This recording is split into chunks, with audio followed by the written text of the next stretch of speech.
India first communication और आप देख रहे हैं पब्लिक फर्स्ट, सर्वदा भारतीय।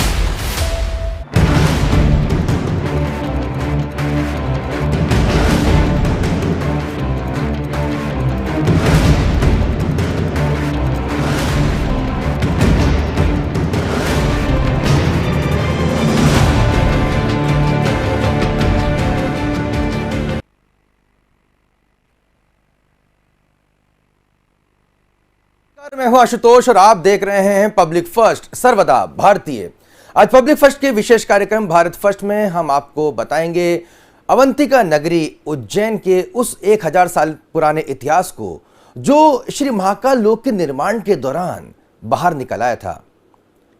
बात 21 जून की है, जब श्री महाकाल लोक के निर्माण के दौरान ये इस मंदिर परिसर में से एक ऐसे अवशेष बाहर निकले जिसे देखकर सभी लोग चौंक गए थे। अपने आप में इतना वृहद संसार देखकर हैरानी हुई थी कि आखिर श्री महाकाल लोक के अलावा भी यहां पर इतने मंदिर परिसर भी मौजूद हैं। अब इस मंदिर परिसर के इतिहास को फिर से जोड़ा जाएगा और एक विशाल मंदिर, करीब 37 फीट ऊंचा मंदिर यहां बनाया जाएगा। लेकिन इस मंदिर का इतिहास क्या है, आखिर इस इतिहास से क्या क्या राज छुपे हुए हैं, इन रहस्यों को जानने की हम कोशिश करेंगे।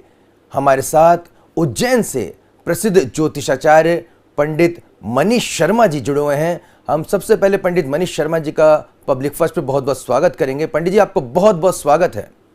धन्यवाद। पंडित जी, परमार कालीन ये मंदिर के अवशेष बताए जा रहे हैं। श्री महाकाल लोक के निर्माण के दौरान इन मंदिरों के अवशेष निकले थे। अब इन मंदिरों का निर्माण पुरातत्व विशेषज्ञों के निर्देशन में किया जाएगा। करीब 37 फीट ऊंचा ये मंदिर बनेगा। लेकिन आपके जरिए हम जानना चाहेंगे कि अवंतिका नगरी में ऐसे कितने रहस्य हैं जो इस तरह की खुदाइयों में सामने आ रहे हैं। देखिए, अवंतिका अत्यंत प्राचीन नगरी है और इसमें महाकाल का जो इतिहास है वह तो सतयुग के जमाने से चला आ रहा है। शिव पुराण में एक वर्णन मिलता है कि जो कृष्ण भगवान से 8वीं पीढ़ी के जो थे, नंद के पिता जो 8वीं पीढ़ी में ऊपर थे, वह भी भगवान महाकाल से जुड़े हुए थे और भगवान महाकाल ने ही उनको आशीर्वाद दिया था कि 8वीं पीढ़ी में आपके यहाँ श्री कृष्ण का जन्म होगा मथुरा में। तो जब से महाकाल की स्थापना है और राजा विक्रमादित्य जैसे राजा यहाँ पर हुए हैं, जो पूरे विश्व के सम्राट, उनका इंडोनेशिया और मलेशिया तक का राज्य फैला हुआ था, सम्राट थे वो। पूरे हिंदुस्तान पे राजा होने के साथ साथ दूर विदेशों तक उनका साम्राज्य फैला हुआ था। तो उन्होंने कई मंदिरों का निर्माण किया, यानी कि सतयुग से उज्जैन नगरी स्थापित रही है। यहाँ काल भैरव का ऐसा मंदिर है जो मदिरा पान करते हैं भगवान। और अंग्रेजों ने और मुगलों ने कम से कम 800 साल शासन किया और अंग्रेजों ने 200 साल शासन किया और उन्होंने पूरा खुदवा के उसको देखा कि काल भैरव की ये मदिरा जाति कहाँ है, पर आज तक उनको वो नहीं पता चल पाया कि ये मदिरा जाति कहाँ है। इसके अलावा उसी मंदिर के पास में एक पाताल भैरवी का मंदिर है जो अत्यंत प्राचीन है। हमारे घर में खुद एक हनुमान जी का मंदिर है जो 500 वर्ष पुराना है और उसके अंदर एक गुफा है। उस गुफा को बंद कर रखा है क्योंकि उसका राज कोई भी जान नहीं पाया आज तक। और भरतरी गुफा है, राजा भरतरी विक्रमादित्य के भी पहले के सम्राट थे और उन भरतरी गुफाओं का उन्होंने निर्माण हुआ था उस समय। तो इतना प्राचीन शहर ये है और ऐसे में महाकाल मंदिर में और उसके आसपास के क्षेत्र में अगर 1000 साल पुराने मंदिर निकलते भी हैं तो ये कोई बड़ी बात नहीं।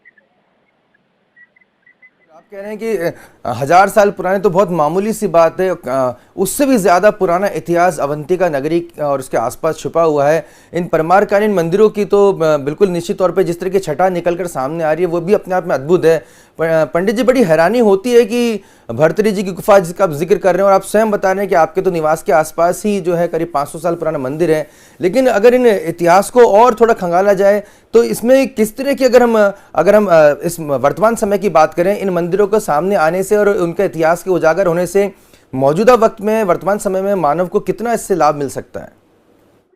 देखिए, ये सब मंदिर निर्माण हुए थे और इन मंदिरों के भीतर इन जिन यंत्रों का निर्माण हुआ था, उन मंदिरों का वापस से शोध कर और उन यंत्रों को वापस से निकाल कर उनका व्यापक प्रयोग किया जाए, ठीक ढंग से उपयोग किया जाए, तो मानव सभ्यता वर्तमान के लिए यह स्वास्थ्य में विशेष लाभदायी होने के साथ साथ उनको कई नई ऊंचाइयों पे पहुंचा सकते हैं। जैसे इसरो के साइंटिस्ट बोलते हैं कि हमने वैदिक अध्ययन किया तब हम इतना आगे बढ़ पाए, साइंस पढ़ने के साथ साथ हमने वैदिक भी अध्ययन किया, ये सब इसरो के साइंटिस्ट बोलते हैं। और यदि यहाँ पर आके पुरातत्वविद और वैज्ञानिक लोग और अच्छे जानकार लोग आकर यहाँ पे सर्च करें, उज्जैन अच्छी प्राचीन नगरी है, खुदाई करें और सर्च करें और उन मंदिरों और यंत्रों के बारे में खोजबीन करें, तो मानव सभ्यता के लिए यह अत्यंत कल्याणकारी हो सकता है हर दृष्टि से।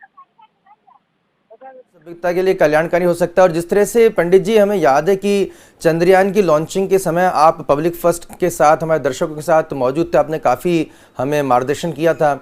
उस समय भी आपने कहा था कि अगर भारत के जो इतिहास है, भारत का जो तमाम जो हमारे जो साइंटिस्ट रहे हैं उस ज़माने के, उसका काफ़ी बड़े जो लोग हैं उस समय के उज्जैन में निवास करते थे, अवंतिका में वो कहीं ना कहीं शोध किया करते थे। अगर अवंतिका नगरी की उस समय के तमाम जो मंदिर हैं, अवशेष हैं, उनको ठीक ढंग से अध्ययन किया जाए तो बहुत ही बड़े जो चमत्कारिक जो रहस्य और हमारे जो पहले से जो हम लोग उस चीज़ को हासिल कर चुके हैं उसके बीच में लिंक जो है वो खड़ा किया जा सकता है।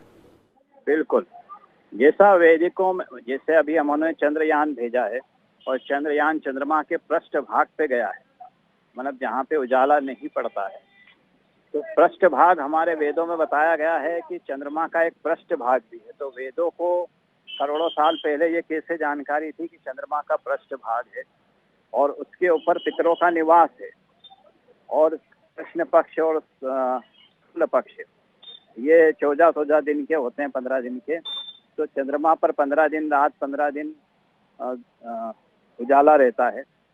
तो ऐसा उनको पहले से ही जानकारी थी। यदि वेदों का अध्ययन ठीक ढंग से किया जाए, मंदिरों का अध्ययन ठीक ढंग से किया जाए और बड़े बड़े विद्वान जो पूरे भारतवर्ष में फैले हुए हैं सभी तरह के, चाहे वो आधुनिक वैज्ञानिक हों, पुराने वैज्ञानिक हों, तो ये सब अगर मिल के अच्छे से सर्च करें तो काशी में और उज्जैन में ऐसी चीजें मिल सकती हैं जो बहुत ही कल्याणकारी हो। बिल्कुल, बहुत ही कल्याणकारी जो है कहा जा सकता है कि ये जो शोध है और ये मंदिर जो है उनका निर्माण किया जा रहा है। पंडित जी, एक समय ऐसा भी था जब तमाम अवशेष बिखरा हुआ करते थे। अगर हम अपने बचपन को याद कर ले तो हम कई बार काफ़ी मंदिरों के आसपास या किलों के आसपास घूमने जाते थे, तो उस समय भी काफ़ी ऐसी पुरातन जो है मूर्तियाँ काफ़ी, तो उसमें काफ़ी खंडित भी रहती थी।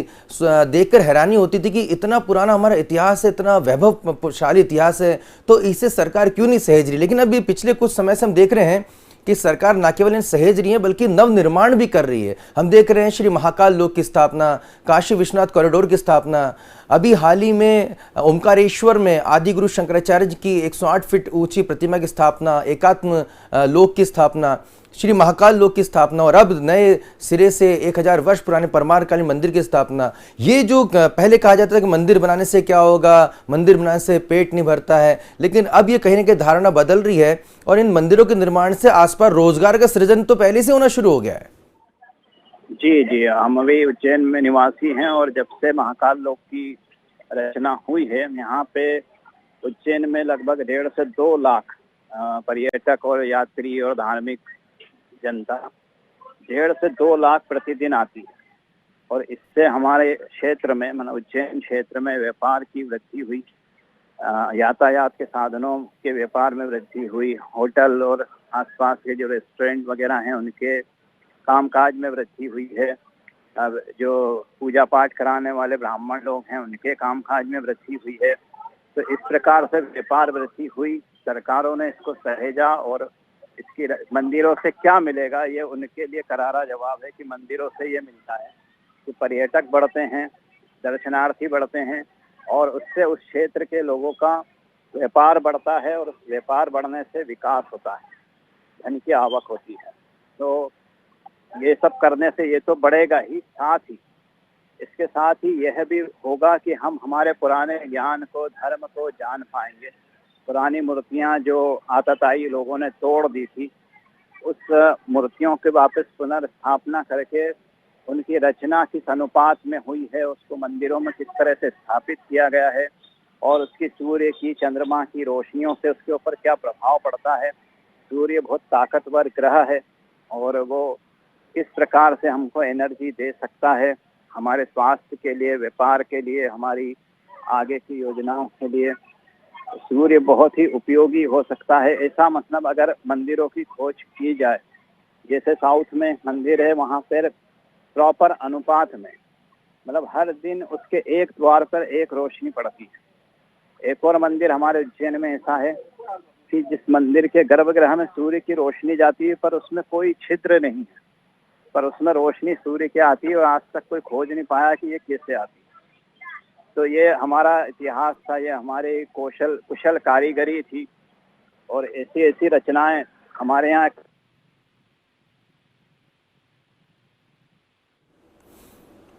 बिल्कुल पंडित जी, आप सही कह रहे हैं कि कहीं ना कहीं ऐसी ऐसी रचना है जिससे ना केवल आज के दौर में उनके पुनर्निर्माण से पर्यटन उद्योग की जो है वहाँ पे बढ़ोतरी हो रही है, आसपास के काफ़ी जो लोग जो वहाँ के रहवासी हैं उन्हें भी काफ़ी कहा जा सकता है कि आमदनी का फ़ायदा हो रहा है, एक नई इकोनॉमी वहाँ पर खड़ी हो रही है।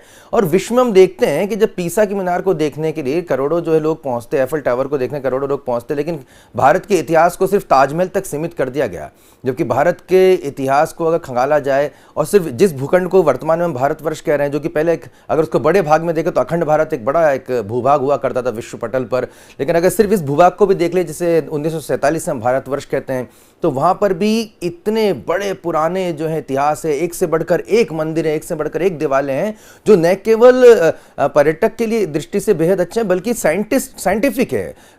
ये भी जानने की ज़रूरत है कि हम देखें कि सिविल इंजीनियरिंग का कितना नायाब नमूना है कि आखिर इस तरह के मंदिर जो हैं वो कैसे बनाए गए हैं, उसमें कौन से पदार्थ उपयोग में लाए गए हैं, उनका एस्ट्रोलॉजिकली किस तरह का महत्व है, उनका किस तरह से सूर्य और सौर मंडल की गणनाओं में कितना महत्वपूर्ण स्थान है, वहाँ पे ऊर्जा का किस तरह से संचार होता है, एनर्जी किस तरह से प्रभावित होती है। तो बिल्कुल निश्चित कह रहे हैं पंडित जी, किस तरह के कई ऐसे रहस्यों के साथ साथ उन ऊर्जाओं के बारे में भी, उन रहस्यों के बारे में जानकारी मिलती है इन नवनिर्माण से। आने वाले दिनों में पंडित जी आपको लग रहा है कि और भी कई ऐसे जो हैं, क्योंकि आप ज्योतिषाचार्य भी हैं, तो क्या आपकी ज्योतिषी गणना ये भी इस और इशारा करती है कि आने वाले दिनों में और भी कई ऐसे रहस्य जो हैं भूगर्भ से निकलकर सामने आएंगे?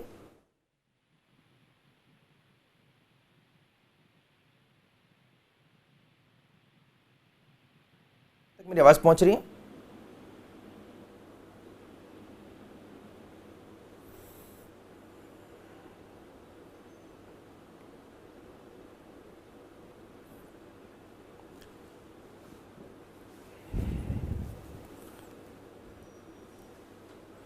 तो यहाँ पर हम देख सकते हैं कि मध्य प्रदेश के उज्जैन शहर में एक परमारकालीन मंदिर मिला है।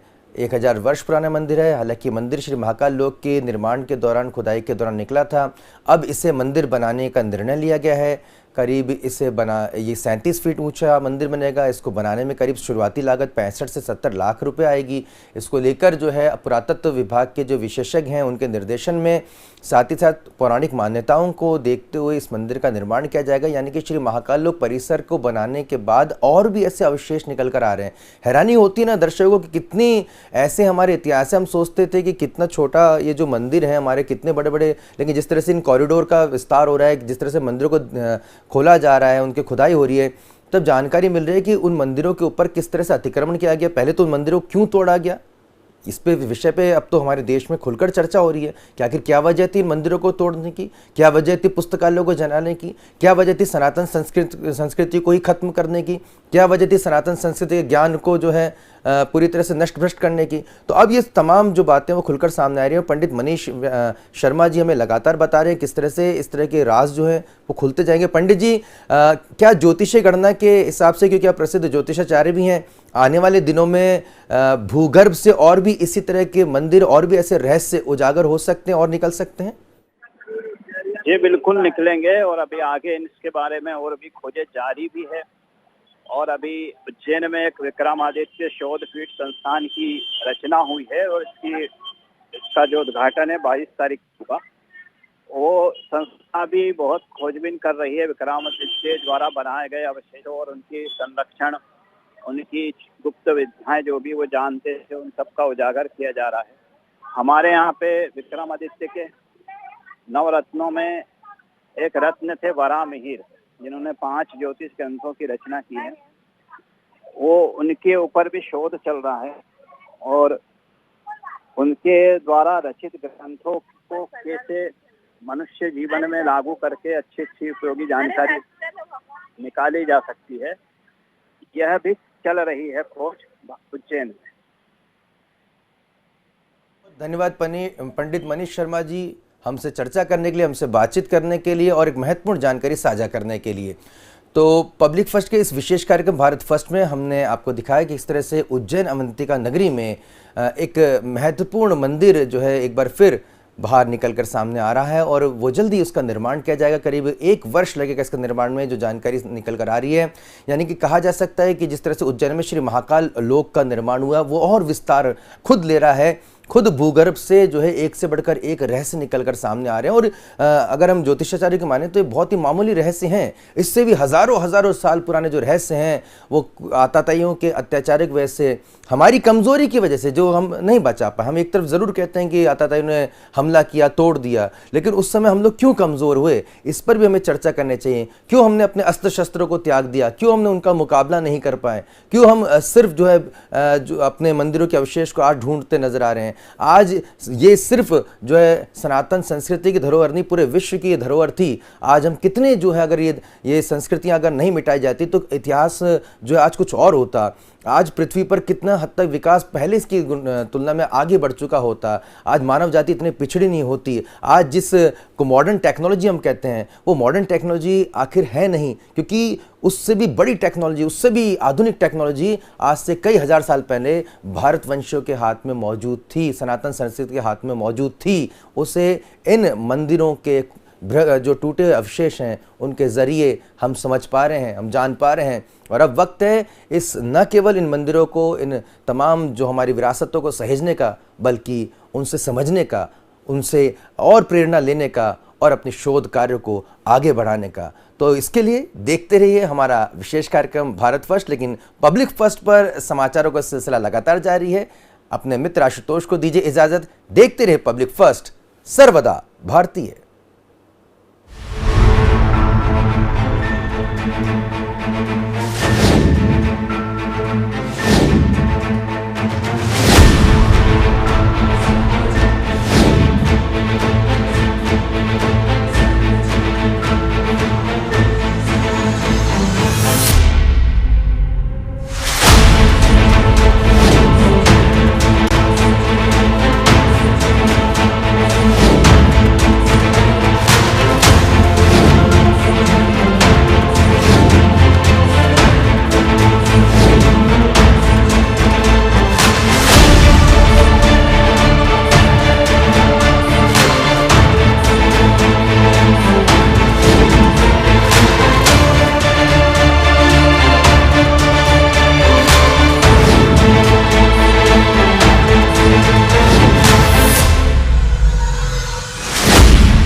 ये है इंडिया फर्स्ट कम्युनिकेशन और आप देख रहे हैं पब्लिक फर्स्ट।